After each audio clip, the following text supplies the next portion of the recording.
we're gonna delay for just a couple of minutes.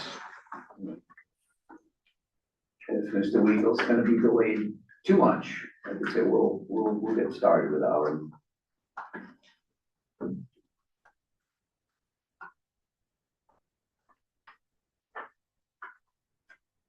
No school yesterday or? Nope, nothing yesterday or today. Nope, Oh, no school today. no school today, no. No, which was good because it had to get cleaned up again from the late snow last night, so it worked out.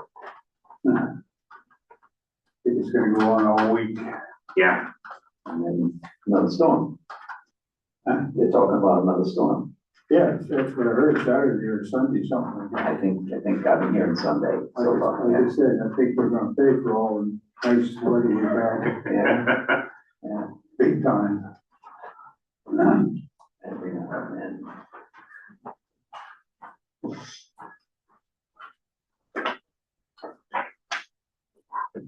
How's your daughter doing at school? Hi, everybody. good, good. Tonight's a first shift. Oh, yeah? Yeah, yeah. They, last night was supposed to be, but they sent her home. Sent everybody. Liz is in Massachusetts. Yeah, training shift, yeah. Yeah, so it's good. Exciting. Massachusetts, sorry, we have a Yeah. Yeah, it's enjoying it. Welcome. Pretty much right on schedule, and we're gonna open up our public hearing. I'm gonna read the legal notice to begin. The Sterling Zoning Board of Appeals will hold a public hearing on Tuesday, January 27th, 2026, in room 15 at the Sterling Town Hall, 1183 Plainfield Pike, Oneiko, Connecticut, beginning at 6:30 p.m. The current time is 6:32 p.m. to hear written and/or verbal comments on the following. Application number ZBA 25-03 by JAW Property Group LLC for a variance from section 4.01 of the Sterling zoning regulations of minimum lot size for property located at 1092 Plainfield Pike, Sterling, Connecticut, lot designation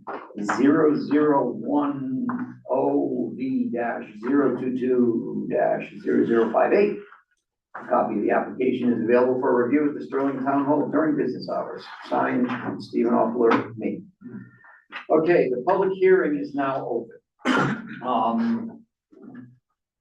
The general way we would proceed in a larger forum is we would hear those speaking in favor of anyone who wishes to have anything in opposition to your application, and then some general commentary. That's the way it usually goes. We have a very, very small room. Should anyone else show up though, those speaking in favor of the application get the floor first, which is here now. Please identify yourself. Okay, good evening. For the record, my name is Greg Glaude. I'm a licensed land surveyor and business partner at Fillingly Engineering Associates. Glaude, G-L-A-U-D-E? Yep. And our place of business is 114 Westcott Road in Danielson. And I noticed you had spread one of those plans out that came in the mail, but I've got a couple more here that are signed. They should do the trick for you. I've also got the notice that was sent by the applicant to the abutting landowners, including across the street. Yep. He had written up a letter regarding the public hearing tonight, and I have the green receipts there and his letter that I would also like to submit for the record. Indeed. All right, so we are dealing with two properties here. One is 1092, and the other one is 1100. Before I get into much of my presentation, I did just tonight see the notice that was done by the town, and I wanted to just bring it to the attention of the board that I think it's only talking about 1092 there. But 1100 is also one of the ones looking for the variance. So I just want to make sure that you're comfortable moving forward. His notice is for both properties, but I want to make sure that we are working on both properties for the variance. Because the one that's actually getting a little bit smaller and more non-conforming is 1100, which is the one on the right here. They're both undersized parcels, but one of them is getting bigger. Still be non-conforming, but the other one is getting smaller, which will be less non-conforming than it already is. So I wanted to bring that to your attention. Again, the application was pretty clear that it's for both of them, but I wanted to make sure that you were comfortable with that before we proceeded. Let's discuss. Does everyone understand the basics of what's going on here? I mean, we heard from Mr. Weigel last month when we received the application. And so we are generally familiarized, but this is the formal version thereof. And at the time, it did occur to us that there were in fact two parcels involved, two separate parcels with separate parcel designations. One gets larger at the expense of the other. And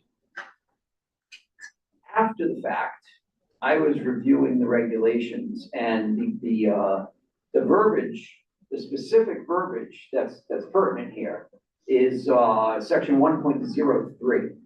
It says, on or after the effective date of this ordinance, no building or structure shall be erected, altered, enlarged, moved, or used, except in conformity with these regulations, and no lot or parcel of land shall be divided or otherwise diminished in area, width, or length, except in conformity with these regulations. Correct. So what I suggest, and we may need to hear a motion at some point, not necessarily during the hearing here, and I might look to you, Melissa, for procedural detail, but I think your application actually needs amendment to request two variances, one for 4.01 and another for section 1.03. And then I think we'll have the legality properly covered. Okay. You know, you're well aware, I mean, you brought up the subject. Yeah, You're well aware that because we're making one bigger and the other one smaller. Correct. I think that this application actually should entail a request for two variances, not one. And I also don't know if that application, I just got a copy of that earlier, in my email over the weekend, but it doesn't seem to mention both parcels either. So that was the other thing that I thought should be amended, that, no, I believe we can do that Okay. amendment on the fly. Melissa, procedurally, is there a problem with that? I think we probably, we've received this already last month. So I think we're gonna probably have to vote on an amendment Yeah, not during the hearing though, during our, right? okay. Yeah, you can't do any action during the hearing. Okay, well, I think we shall intend to do that. Is everybody clear? Pretty straightforward. Okay, so carry on then. All right, so two parcels of land, they're both owned by JAW Property Group LLC. They're both on the northerly side of Plainfield Pike, also known as Route 14A. Our properties go back to the late 1950s, and they precede the adoption of zoning regulations in the town of Sterling. One of them is a small lot. I've got it highlighted in yellow on the one that I have on the board here. It's only like 9,700 square feet, less than a quarter of an acre. What the proposal to do is both have a house. Both have a house. The other one has a garage on it. The plan is to take that yellow line that you see on my board and adjust it over here to the pink area. And this is so we can accommodate a septic system, a repair septic system on the smaller lot. The other lot is going to receive one as well. It needs one. It had enough room. So we came up with a plan to adjust the lines. That would give lot 58, which is our 1092 address.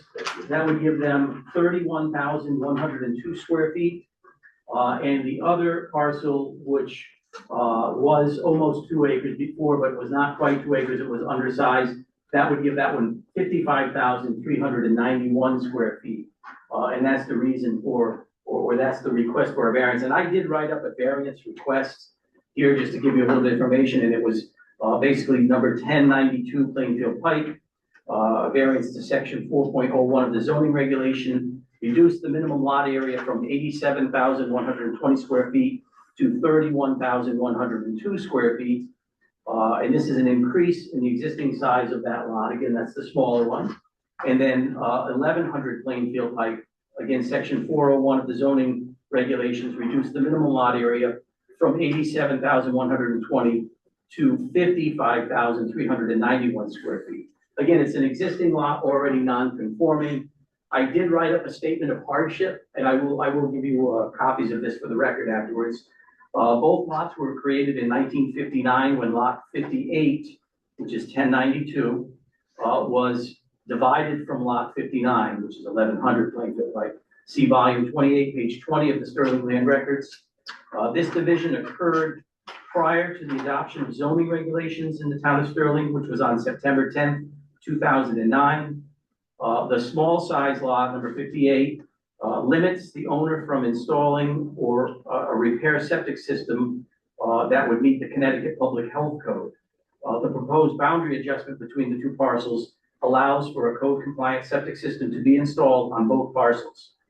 Both parcel lot areas will remain under the minimum size requirement. Zoning regulations do not allow more than one dwelling per lot, so trying to combine the lots to be merged is not feasible.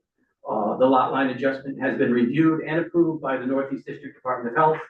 And I'm going to submit this for the record so that you have this variance that we just discussed, and I've actually got a double copy of it, so another one.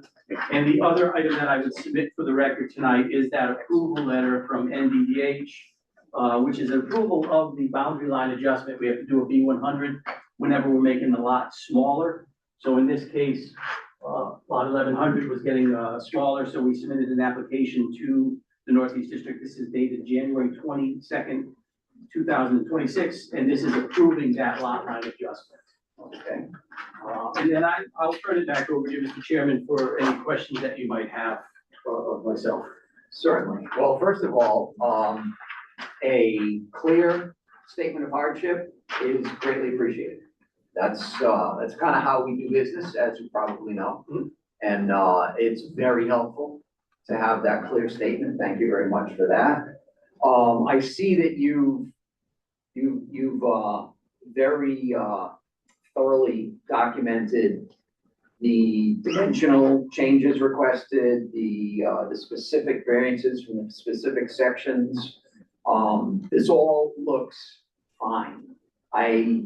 You have NDDH approval for the lot line shift. How about approval for the septics? Are they designed and approved as yet? They're designed and they're in, and actually we've received approval on one, and then the other one, apparently it's a 3-bedroom and not a 2-bedroom, as we were told by the builder, so we're doing a revision to it, but it has plenty of room. So we have approval for 1100, 1092.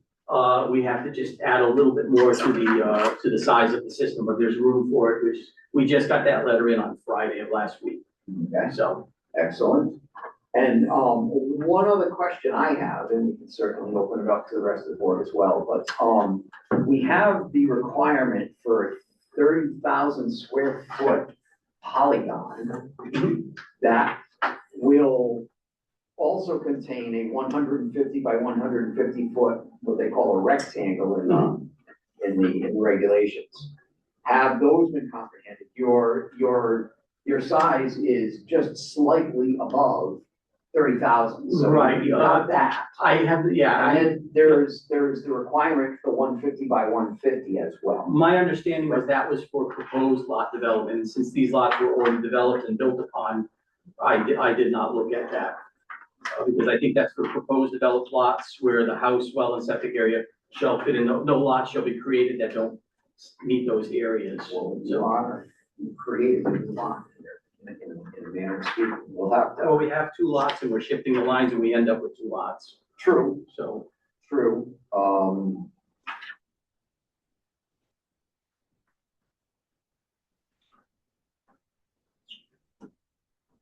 but I do not believe that they would fit on the parcel, on either of the parcels.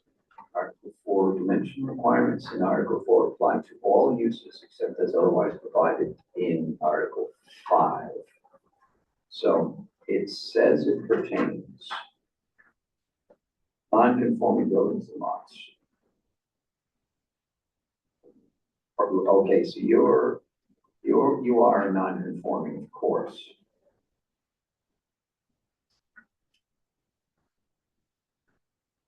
Non-conforming, they continue. Structure that is made at large.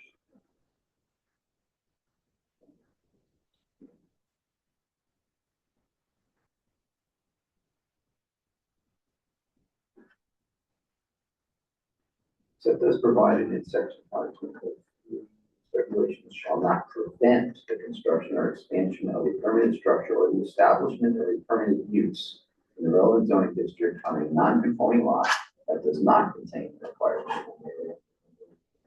minimum lot frontage on the street.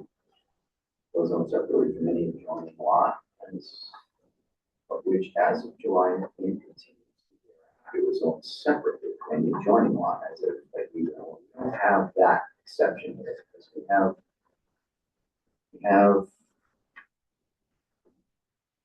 we don't have separate ownership continuously since July 2004.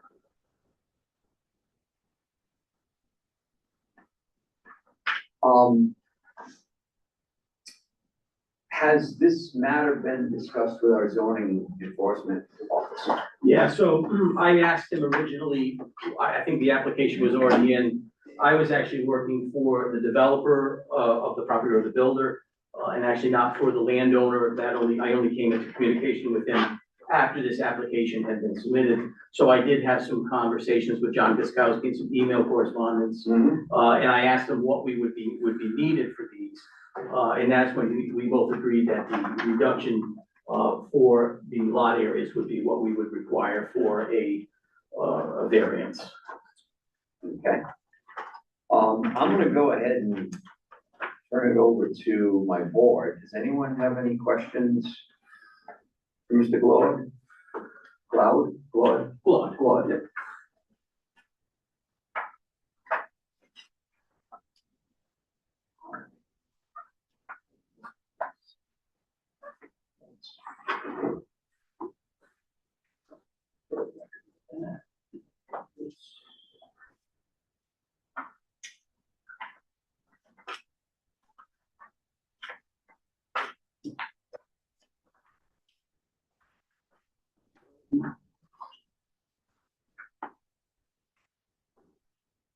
My question, shared well, that's.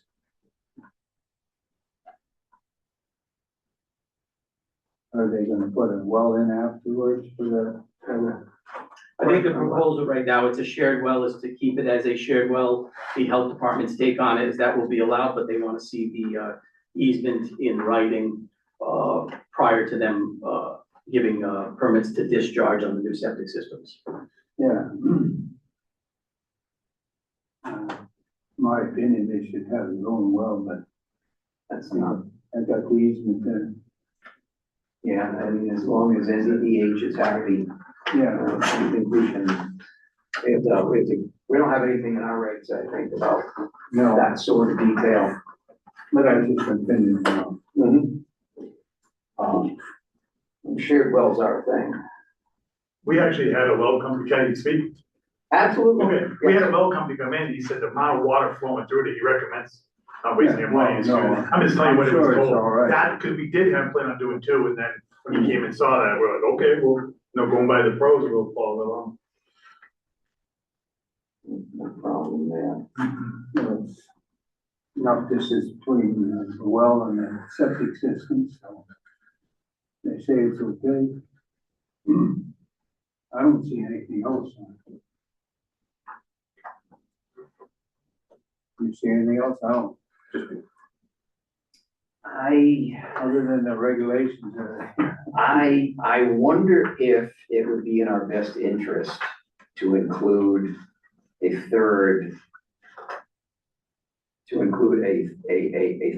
variance, that being a variance from 4.02C, such that we at least address this 150 by 150 thing. As we understand your presentation, you're under the opinion that that doesn't apply, it only applies to new lots. And your discussion with the zoning enforcement officer, it didn't sound like it came up.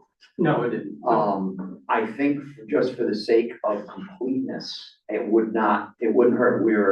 We're in the middle of amending the application accordingly anyway. So it wouldn't hurt to just throw in that we're going to also consider section 4.02C as well. And the specific problem there being is that you have the one, I can see by looking at it that I'm seeing an 88-foot here, I'm seeing an 87-foot here. There's nothing anywhere in that lot that's 150 feet. Yeah, even the original lot, you pretty much can't. Yeah. So what it would mean is that it would be part of your hardship. You are not going to be able to affect this lot line shift and still be in conformance with that particular section. And it's the unique size and configuration of the property prevents you from being in conformance. Correct. So, that'll just cover that base. Yeah, I no. could feel more comfortable if we add No, that. I think that's reasonable and not a bad idea to do. So this would be, this is specific to the new lot 58, which is the new lot 58. We're trying to keep this straight here now. The numbers are actually listed, the house numbers are actually listed in the structures. They are On on the the building, structure. yep. Okay, so it's 1092. Yeah, all right, so 1092, section 4.01 and section 4.02C.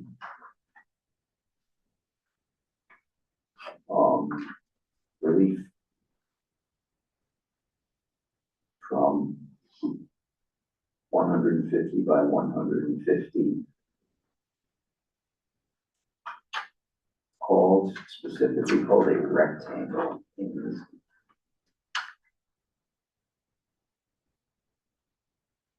Okay. All right, I feel like that addresses all the questions that I had. Gentlemen? That's the only thing I saw. I know we've gone through all these crazy things before. True. It's what we do. You know, send the crazy ones to us, no offense. The bigger part's taken from the bigger lot. We say again? The bigger part's taken from the bigger lot. I think so. Yeah. Yeah, it's been handled though. Yeah. I think we have pretty comprehensive documentation from Mr. Glaude and his applicant. All right, so if you guys are comfortable, we can close the hearing. You're all set with the presentation? I am, yep. Anything else you want to say, Mr. Williams? All right. Thank you very much for coming in tonight, just for this, I appreciate you all. I know it's what you do, but it's still, everybody has a life, so I still appreciate it. I still We're happy appreciate that you it. appreciate it. Let's put it Because that let's way. face it, you've done it so many times, that it's just another one too, so it's, Yeah. you know what I mean, so I get it. We do, a clock is ticking. Once we receive the application, Right. we have to keep things moving forward to stay in, conformance with the law. But yeah, that's what we do, like you said. All right, so can I have a motion to close the hearing? I make a motion, we close the hearing. Moved, I'll say. seconded, all in favor? All right. Any opposed? Okay, our public hearing is now closed. And give me 2 seconds while I open up some papers in front of me here. And what we're gonna do is we're going to roll directly into our special meeting. And we'll kick that off here. So this is going to be a special meeting of the Sterling Zoning Board of Appeals. The day is Tuesday, January 27th, 2026, and the time is 6:54 p.m. Meeting is now called to order, and I'd like to stand for the pledge of allegiance. Oh, Bob, you don't have to stand, let's go. All right. I pledge allegiance to the flag of the United States of America and to the republic for which it stands, one nation, under God, indivisible, with liberty and justice for all. Okay, so third item on our agenda, special meeting here is approval of the minutes from our December 16th meeting. Has anybody got a chance to take a look at those? Yeah, I looked at them a couple times, but I don't see any change, and I don't see any change unless somebody else does. Okay, motion to approve. I make a motion to approve the minutes. Second. Motion moved and seconded to approve the minutes. All in favor? Any opposed? Okay, minutes are approved from December 16th, 2025. This moves us to item number 4, which is our application number ZBA 25-03 by JAW Property Group LLC. we'll get into some of the details here in a second, because this has only the one of the three listed. So the first thing I think we should do is consider an act on amending the original application as presented to include two additional variances. Originally, as presented, we had, yeah, I was gonna try and stay organized here, concentrate first.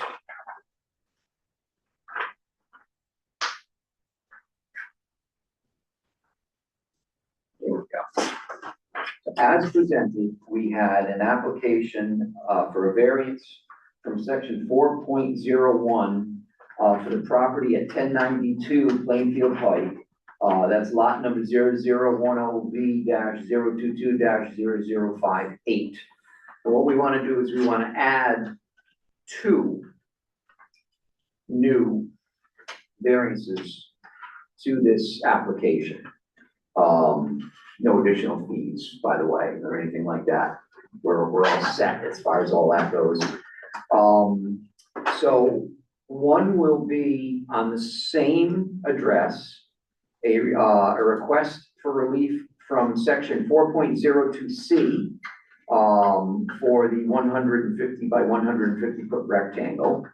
And the second addition would be a variance from section 4.01 for property at 1100 Plainfield Pike. And that is property ID 0010B-B022-0058. So, a discussion on the additions to the original application for variance. I think we would go ahead and accept that. That sounds like a motion to approve. Got a second? All in favor? Okay, so now we have a total of 3 variances, 2 additional onto the original. And you're getting all this, right? Yeah. It's all, we're gonna give you all this when we're done, yeah. So we also have, as presented by our applicant.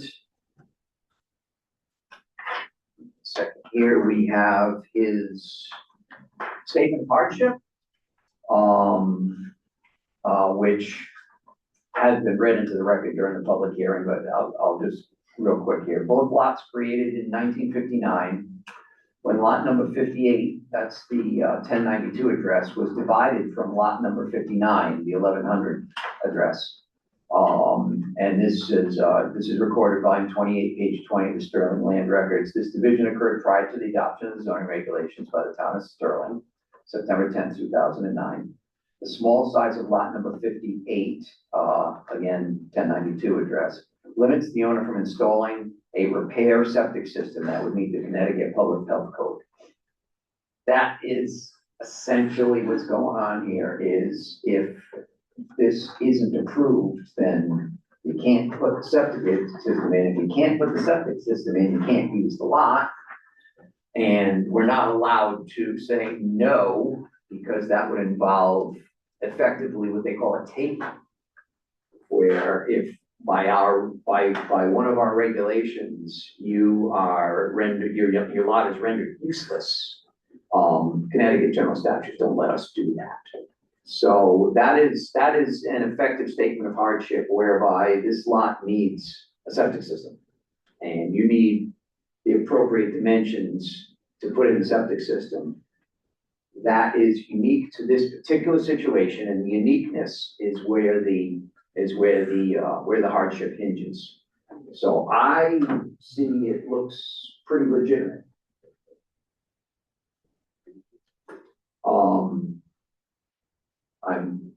Especially where the septic is going behind the garage. The garage addition really is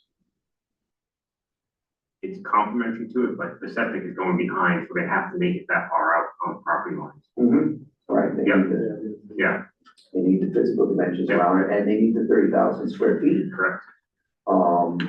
Yeah, it's, in my mind, it's pretty legitimate.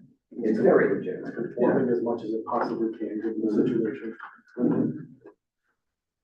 Well, I'll bring this Health over. department says it's okay, it looks like all the measurements looks good. As far as all the setbacks from the lot lines for things like the well and the septic and whatnot, NVDH worries about all that stuff, and that's all. Yeah. We heard that that's all good. Yeah, Yeah, I think we ought to say go motion to approve, more, yes. And- Approve. can I hear a second? Second. All in favor? All right. Congratulations, Thank your you, guys. application is Appreciate it. approved. Thank you for your time. Yeah. Thank you, I appreciate your comprehensive presentation, it's quite nice. Very good Yes, yes, good. presentation. Yeah, they should all be like that, in fact. Good. Should be good, right, Dave? They're good, What's that? they're good. Yeah, I mean, we are, as far as our agenda goes, that's all we got, and we're about to adjourn. I just gotta make sure that Melissa's got everything she needs to get this all written up appropriately, because it's all gotta be noticed in the Norwich Bulletin and whatnot. But you folks are set. Okay. I'm gonna pass this to you, right, and, take it from there. All right, so motion to adjourn, Motion adjourned. moving second, all in favor? All right. Meeting is adjourned. Thank you, again. Have a good night. Take care. Good luck. Okay, so. So much property like this in Sterling, it's unbelievable. Yeah.